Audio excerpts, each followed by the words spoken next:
2611 Mumbai terror key plotter handed over to India.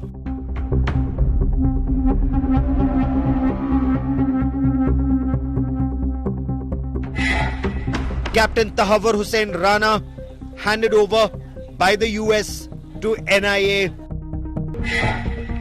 Ex-Pakistan Army terrorist being brought to India on board a special flight.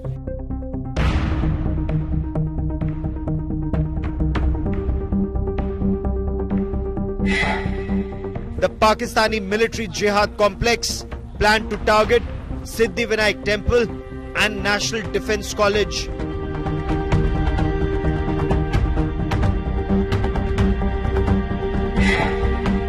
Pakistani terrorists and enablers had mapped sensitive locations across multiple cities in India.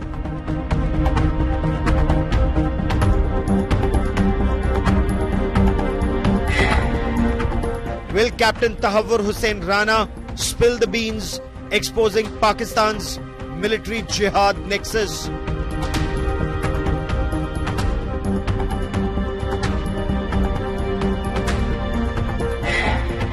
Big win for India in the war on Pakistan's state-sponsored radical Islamist terror, and that's our top focus on 5 Live.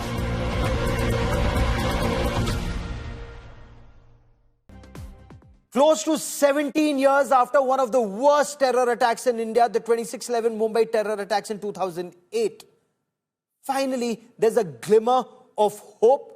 There is hope that justice for the victims of 2611 Mumbai terror attacks may just be within reach. The mastermind, one of the key plotters of 2611 Mumbai terror attacks, Tahawwur Hussain Rana, is being extradited to India. He will arrive in India soon. He was one of the key plotters. He had repeatedly visited India. He's an ex-Pakistan Army captain. He was living in Canada, had a Canadian passport, along with that Pakistani-American terrorist David Headley. Using their American and Canadian passports, they repeatedly visited India, set up a company in India for immigration, carried out reconnaissance missions in Mumbai, in Pune, in Ahmedabad, in Delhi, and several other locations. Finally, Rana is being brought to India. He'll be interrogated. Perhaps we will know who were the sleeper cells who assisted them. Where all did they carry out their reconnaissance missions? Where all did they intend to bleed India? Because 2611 was just one of the many terror attacks that Hafiz Mohammed Saeed and Pakistani state had planned to bleed India. They know about potential targets and future targets. Much more during the course of the next half hour. But first, this report.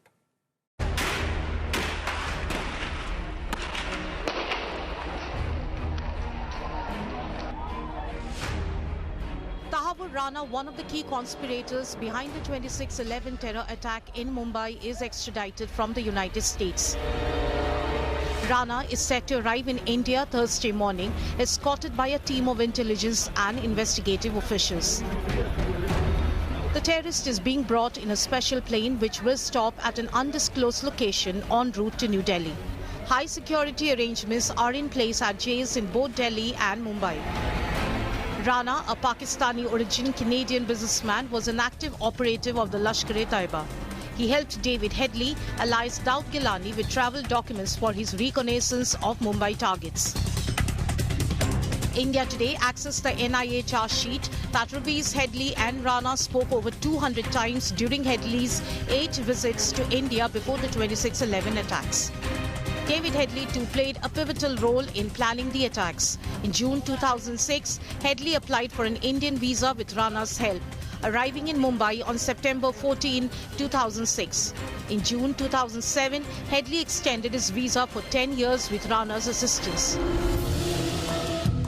Rana was in Mumbai from November 11 to 21 in 2008 and left the country just days before terrorists from Pakistan launched attacks at various locations in India's financial capital. Rana faces charges of waging war against India, murder, forgery and criminal conspiracy.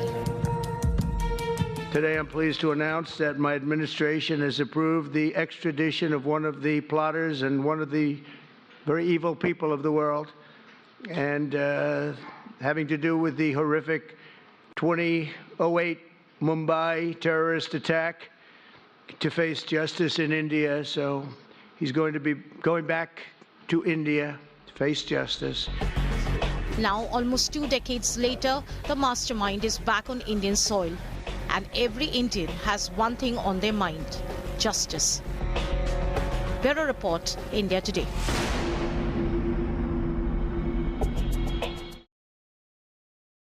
So let me tell you a little more about this white-collar terrorist from Pakistan. He's an ex-Pakistan army officer. He was a doctor in the Pakistan army. He was at the Siachen Glacier. Then he jumped ship. He went off to Canada. He took Canadian citizenship and was a Lashkar-e-Taiba sleeper cell in Canada. And this is where countries like Canada and the US need to be very wise. David Coleman Headley was a Lashkar-e-Taiba sleeper cell in the United States. Tahawwur Hussain Rana was a sleeper cell in Canada.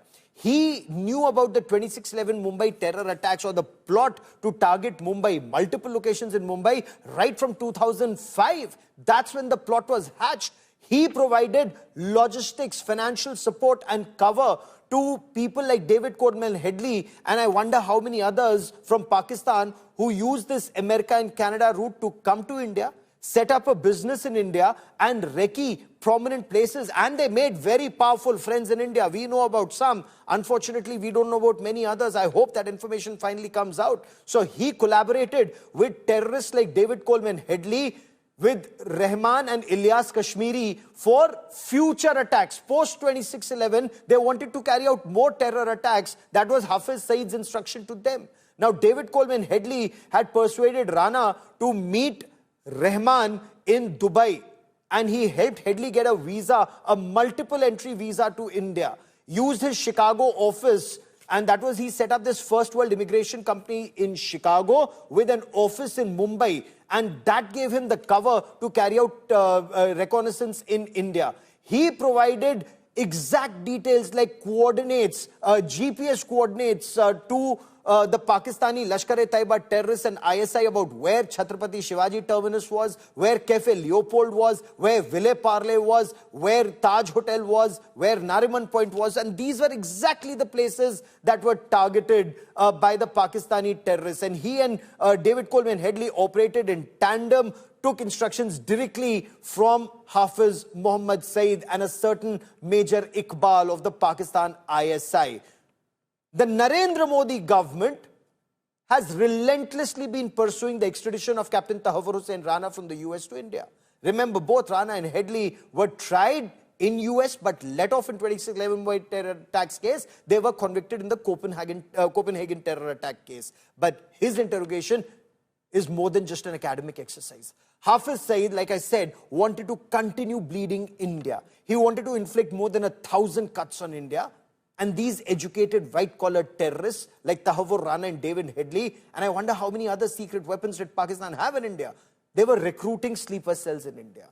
With his arrest, perhaps the big fish will be nailed, but the bigger question, will bigger fish in Pakistan like Hafiz Muhammad Saeed and Pakistan Army and ISI officers, will they be nailed? Joining me on this special broadcast, Nalini Singh, legal editor, India Today, on what the Tahawur Hussain Rana papers relieved. Geeta Mohan, the Foreign Affairs Editor of India Today, on the diplomatic effort to secure his release. Ambassador Rajiv Dogra, former top diplomat, joins us on the show. He served in Pakistan. Sushant Sareen is Senior Fellow at the Observer Research Foundation. And Munir Ahmed is an analyst and a journalist who joins us from Pakistan. But Nalini, I want to understand the legal position first.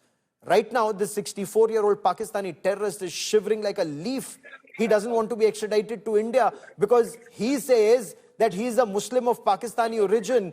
He may not survive in India. He may be tortured in India. But that time, there are documents that reveal that he was celebrating after 26/11 when 166 people died. He was celebrating and he wanted Pakistan's highest award to be given to those 10 terrorists. What do these documents reveal, Nalini? Well, Gaurav, what we need to understand is that what a key role Tahawwur Rana actually plays, not only in the 26/11 attacks, but in the entire planning that was done by the LAT to create terror in India. And Tahawwur Rana is a key link between the LET as well as David Headley, because it was on the instructions of Hafiz Saeed, is why Tahawwur Rana was providing the logistical and the financial support to David Headley while he was in India. Along with that, Tahawwur Rana was so closely linked to the entire 2611 terror plot that almost 200 times during the 8 visits that Headley made to India, Tahawwur Rana spoke to him on the phone. It wasn't just through the phone. In fact, through emails, there were regular correspondences between David Headley and Tahawwur Rana, and they continuously kept changing their email IDs and also using coded language in the emails so that there is no red flag on the system of any security agency. In fact, it's interesting to note that Tahawwur Rana himself was in India, not just in India, in Mumbai from the 11th of November 2008 till the 21st of November 2008, which was just 5 days before the attacks had actually taken place. And from the time that David Headley had stepped his foot on Indian soil, it was Tahawwur Rana's contacts and his people in India who were providing all of the logistical support to David Headley to help him carry out his activities. So the kind of role that is played by Tahawwur Rana in this entire case is apparent from the fact that right from the trial court in the United States, right up till the Supreme Court, each and every court has refused to not just stop his extradition, but even stay his extradition during the time his habeas corpus is pending, which means that there has been absolutely a watertight case that has been made out by the prosecutors to ensure that Tahawwur Rana can be brought back to India, can be tried for his crimes, and the victims of 2611 and the entire country of India can finally expect some justice in the case. Oh, absolutely. Geeta, does that message go out loud and clear? Because you've been tracking the story diplomatically. The Narendra Modi government has been trying for years to ensure he's released. And there must have been multiple hurdles to cross before the day that he's finally being sent back to India, Geeta. Well, this is indeed a diplomatic win for the Modi administration, Gaurav, if not anything else, because like Nalini just pointed out, he was acquitted in the 2611 case, and it was only later that when the extradition request was put in and an appeal was filed by Tahawur Rana to stop the extradition, that the court said that there is additional information that has been provided by the Indian side, and therefore the extradition went through. And this is not just one administration. Two consecutive governments in Washington, D.C. have agreed to extradite Tahawur Rana, and it was only a matter of process. So a huge diplomatic win in many ways than one. And look at the manner in which it was expedited. Not just that the Biden administration agreed and there was a process in place. Donald Trump actually announced it in the White House that there is a man, this very bad man, terrorist, who will be sent back, and we're sending him back to, or we're sending him to India. So the extradition was announced by none other than the President of the United States of America. And since then, we've only seen a very smooth process of rejections for Tahawur Rana and expedition of the request of extradition for Tahawur Rana to India. So we'll be seeing him in India soonest.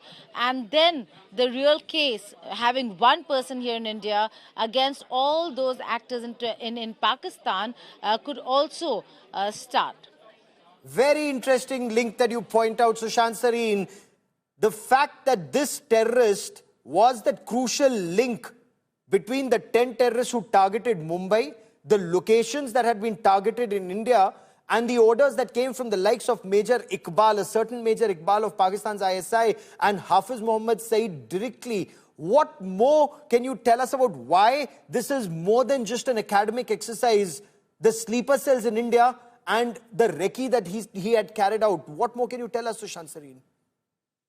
So, Gaurav, we'll have to see what is the kind of information he shucks up and how much of it is going to be relevant, because some of those guys might not be alive anymore. Some of them might be outside the long arm of the law in India. But even then, I think the fact that Tahawwur Rana was an integral part of that conspiracy to carry out the 2611 attacks makes him an extremely valuable, person for India to have extradited and visit justice upon him. Also, I think we'll get to learn a lot more of how the networks in India operate. Also, the fact that in many cases, the Pakistanis have already picked up targets, have already made their plans, as is evident from the 2611 attacks, that they took about 3 years before they finally put the attack, the plan in motion. So there must be other targets, and we have to see if there are some other such targets which they have identified. Secondly, I think what it does is it debunks that nonsensical propaganda, including by third-rate air marshals from the Pakistan Air Force, who have been writing articles questioning what exactly happened on 26/11, and of course, senior so-called Pakistani journalists who have been asking about, 26/11, the real truth. I think this guy is a walking, talking example of the real truth that is going to come pouring out. Third, I think this is important, not just the fact that he has been extradited, but can we make this a precedent for more Yes. extradition from the civilized world? But equally important, I think it is important for India to make certain changes in law to start holding trials in absentia of Pakistan or Bangladesh or some other country which harbors these terrorists, to start holding trials in absentia for some of these people and even pronounce punishments, and perhaps explore ways and means of carrying out those punishments by whatever means are necessary in the countries in Okay. which they are staying, so that there are no safe havens for terrorists who come and commit mass murder in India That's or a who help. very important point. And perhaps with this extradition, Ambassador Dogra, does that message go out? It may take years, it may take decades, but if you are a terrorist who's been involved in killing innocent Indians, India will trace you, India will track you, and India will bring you to justice like India intends to do with Tahawur Hussain Rana. Well, absolutely. And, as I was mentioning earlier, Ajmal Kasab was a foot soldier. He knew nothing except for shooting at people.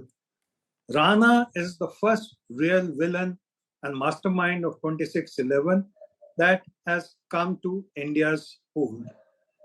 What he reveals would certainly be a major plus for Indian security agencies.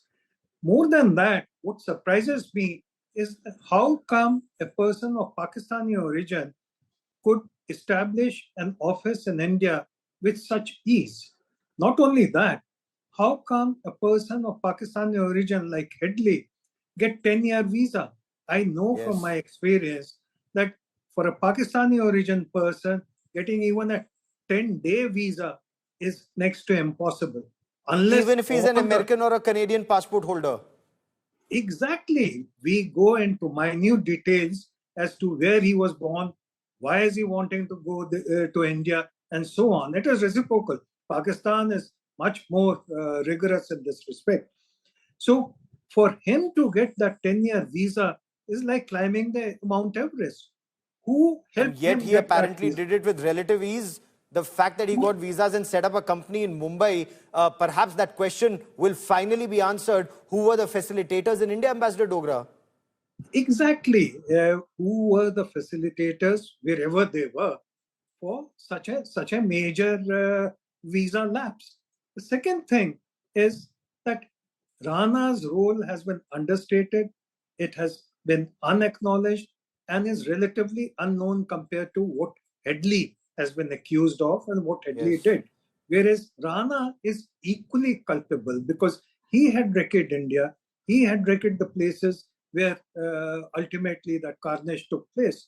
So I think more needs to be brought out, as you are doing and as your channel is doing, about what Rana's intentions were, what his planning was, and how villainous his role was in the entire operation. Because with his Pakistani army background, I'm sure he was more dirty collar than white collar in this entire operation.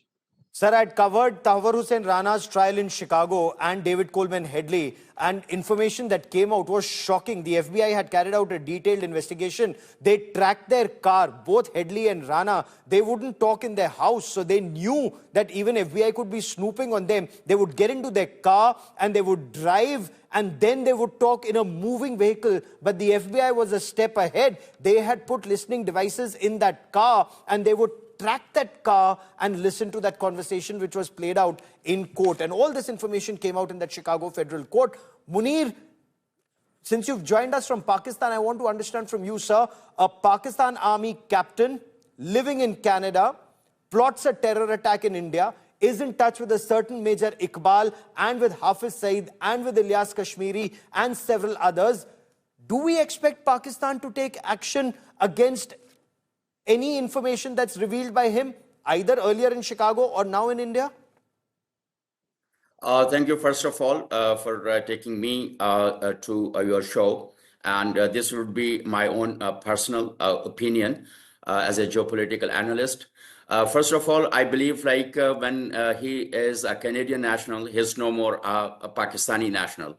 And if some has been a Pakistani national and now adopted another nationality, and whatever he is doing, he may be it's his own capacity and does not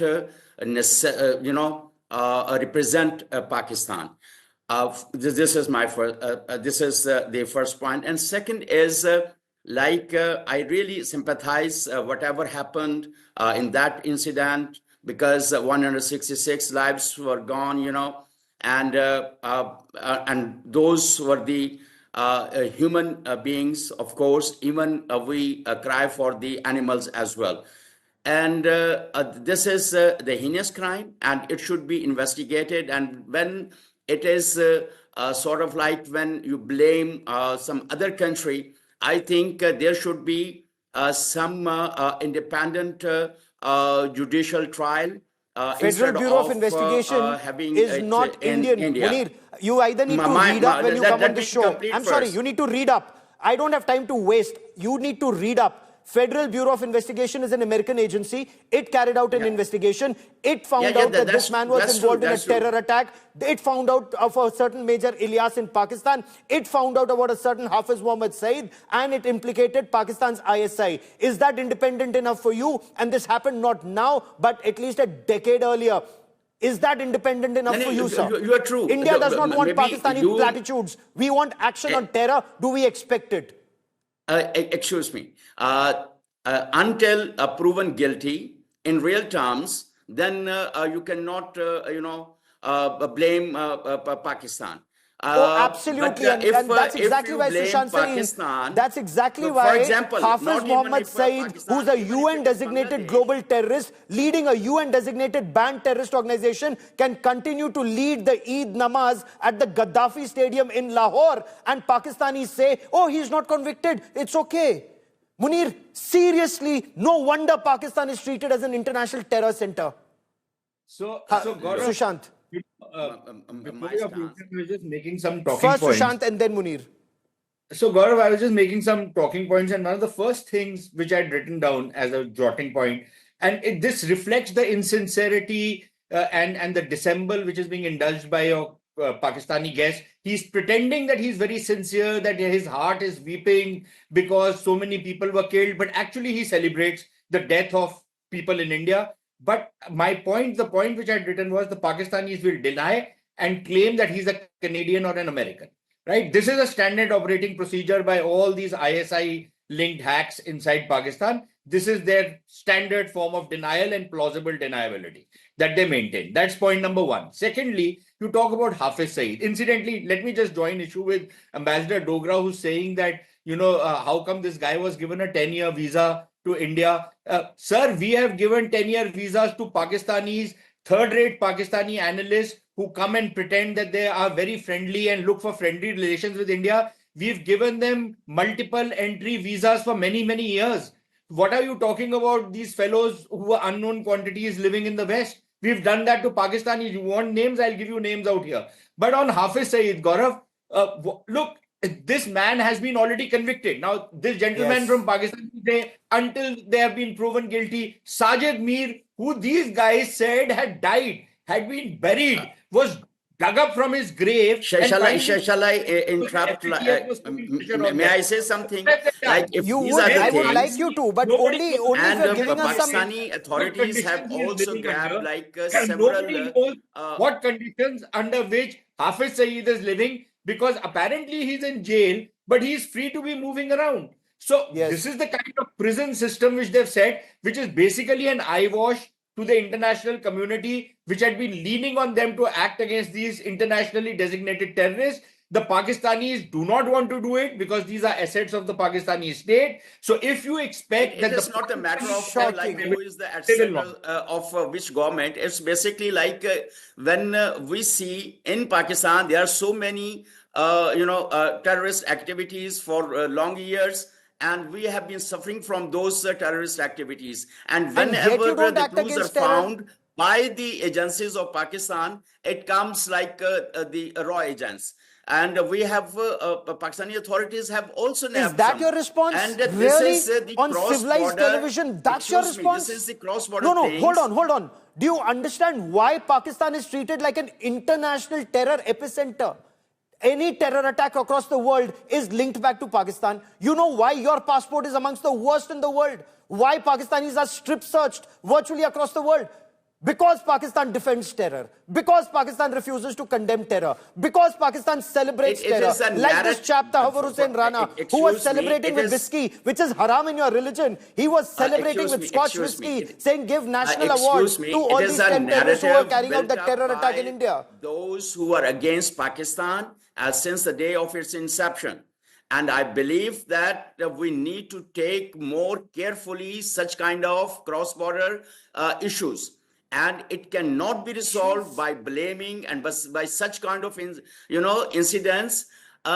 It should be dealt bilaterally, by sitting together, by negotiating Sitting together. with a terror sponsor? If there are such a kind of terror things, it victim should does be not tried sit with a somewhere. terror sponsor. Not even when you come with a begging bowl next time. I am sorry. Punish terrorists first. Perhaps, Ambassador Dogra, that is the language that India, as it's clearly currently speaking. You want good ties with India? You take action against terrorists. But Ambassador Dogra, I think Foreign Minister Jaishankar was absolutely right when he said terror and bigotry is in their DNA, or words to that effect. Excuse me, He, Pakistan he, government. was, he was Ambassador absolutely Dogra, and then I'm coming to you, Munir. he was absolutely right. And not only the Indian foreign minister is saying that, the entire world is repeating that Pakistan is the base, the home, and the provider for all terror activities in the world. The British Prime Minister said 70% of all terror activities in the world have their origin in Pakistan. But let me make two other quick points. Number one, did your Pakistani guest compare loss of human and animal lives in the same sentence? That'll be shocking if that is true.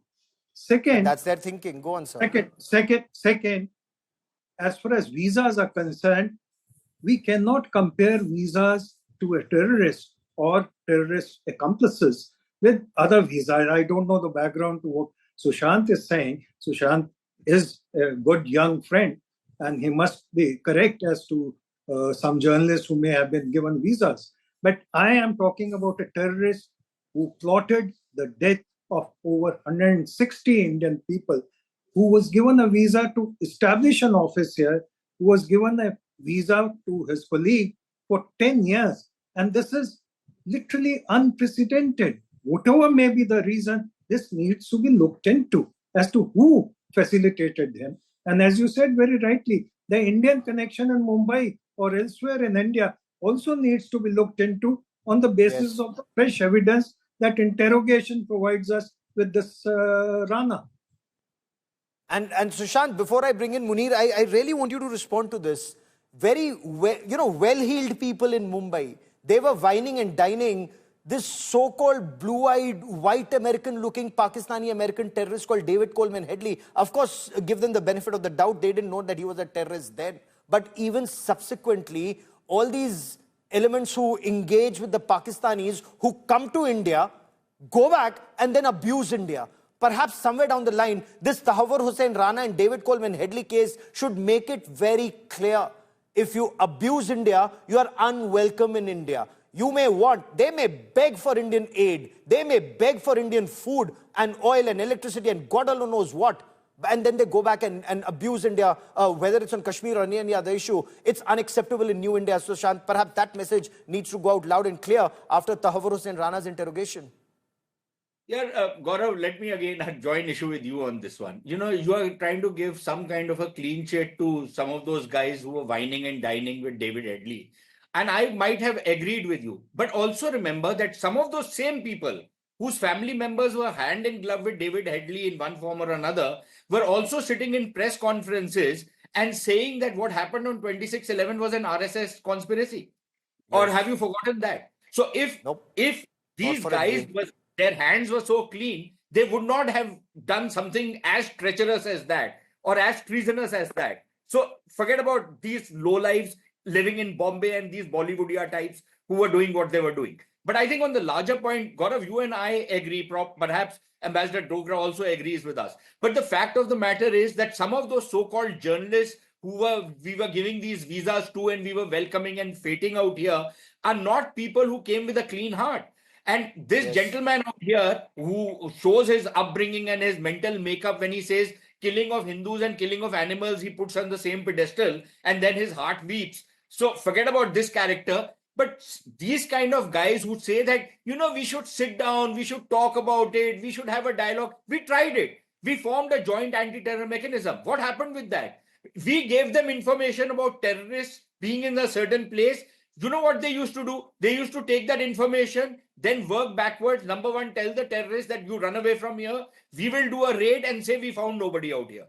This is the kind of double games they have been playing. They did this not only with us, they've done this with the Americans. They've done it with everybody else. So if you think that these Pakistanis are going to come clean, that you can have a dialogue with them, that you can have peaceful coexistence with them. Sir, give me a moment. I quickly want to cut across and listen into the Ministry of External Affairs on Tahawwur Hussain Rana's extradition. So, Ayushi, your question regarding what was discussed between External Affairs Minister and the US Secretary of State. He discussed several issues. We also had put out the discussion points that included conversation on West Asia, regional development, some international development. Then also discussed the importance of early conclusion of bilateral trade agreement. So that was more or less what comprised the discussion between the two leaders. Keshav, on Bangladesh, on the transshipment, this was a facility that was extended to Bangladesh in 2020. The transshipment facility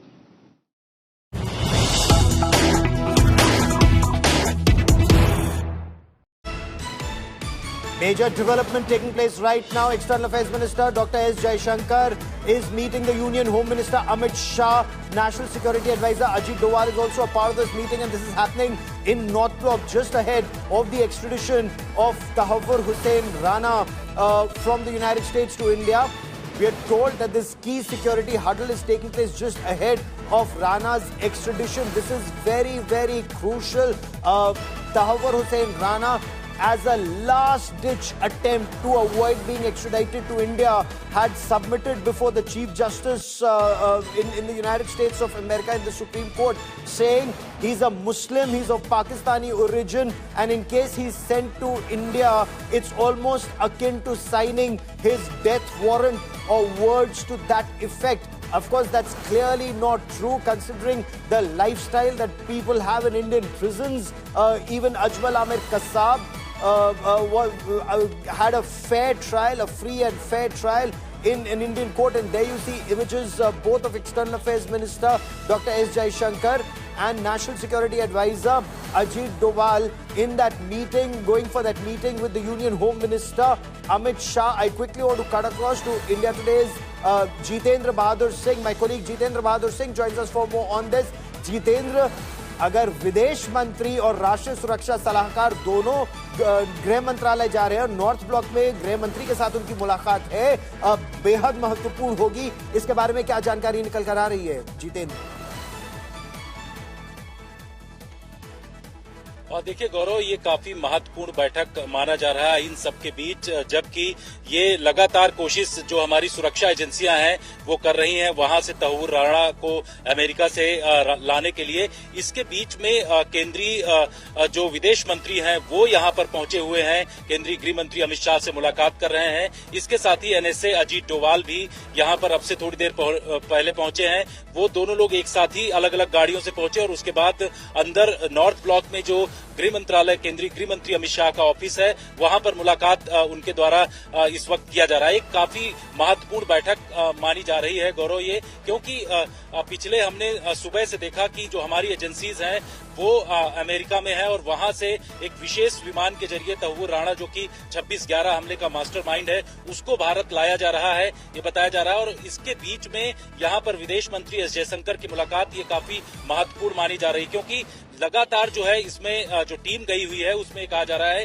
कि NIA की team है, इसके साथ साथ IB और विदेश मंत्रालय के अधिकारी भी इस टीम में शामिल हैं, जो कि तहव्वुर राणा को एक्स्ट्राडाइट करके भारत लेकर के आ रहे हैं। अभी केंद्रीय गृह मंत्री अमित शाह से विदेश मंत्री एस जयशंकर की मुलाकात हो रही है, साथ में एनएसए अजीत डोभाल भी उस बैठक में मौजूद हैं। सूत्र बताते हैं कि तहव्वुर राणा को जो एक्स्ट्राडाइट किया जा रहा है, जो अमेरिका से भारत लाया जा रहा है, उस पर भी चर्चा इस पर हो सकती है, इस तरीके की जानकारी मिल रही है। लेकिन अब से थोड़ी देर पहले ये बैठक शुरू हुई है और इस बैठक में जो विदेश मंत्री एस जयशंकर और इसके साथ ही एनएसए अजीत डोभाल इसमें शामिल है।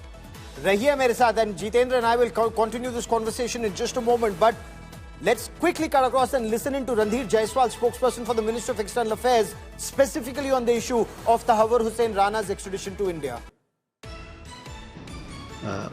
As far as the extradition of Mr. Rana is concerned, at this point in time, I don't have an update, but we'll provide you an update at the appropriate time. So an update hopefully we shall have shortly, perhaps after this meeting.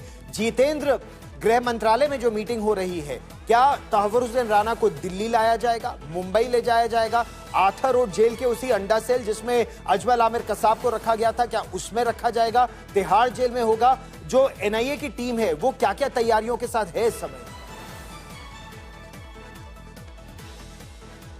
और देखिए, जिस तरीके से NIA की team वहां पर गई है, जो सूत्रों ने जानकारी दी है उसके मुताबिक 2 एनआईए के आईजी स्तर के अधिकारी हैं जो कि अमेरिका गए हुए हैं। इसके साथ साथ आईबी और रॉ के अधिकारी इस टीम में शामिल है। यही नहीं, जो विदेश मंत्रालय के अधिकारी हैं वो भी इस टीम में मौजूद हैं। तहव्वुर राणा को भारत लाया जा रहा है। सूत्र बताते हैं कि सबसे पहले तहव्वुर राणा को दिल्ली लाया जाएगा। दिल्ली में जो एनआईए का डेजिग्नेटेड कोर्ट है उसमें प्रोड्यूस किया जाएगा और उसके बाद एनआईए रिमांड लेगी।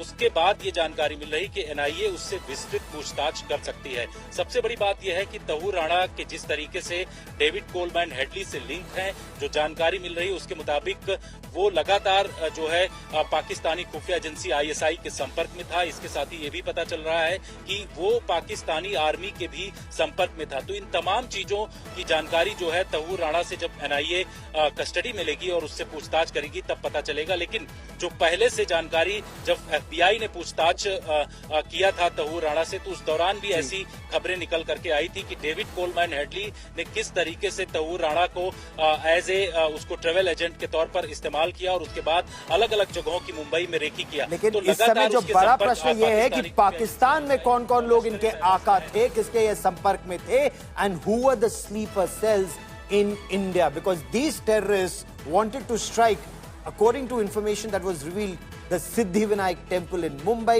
the National Defence College in Delhi, and there were multiple other vital assets and vital points that these Pakistanis wanted to target. I hope all that information comes out in public domain, and we'll be tracking that story very, very closely. Ambassador Dogra, Sushant Sareen and Munir Khan for joining me on this India Today special broadcast. Many thanks. And Munir, I sincerely hope Pakistan wakes up and takes action against these terrorists. Otherwise, perhaps there are those unknown gunmen in Pakistan who will continue to float around.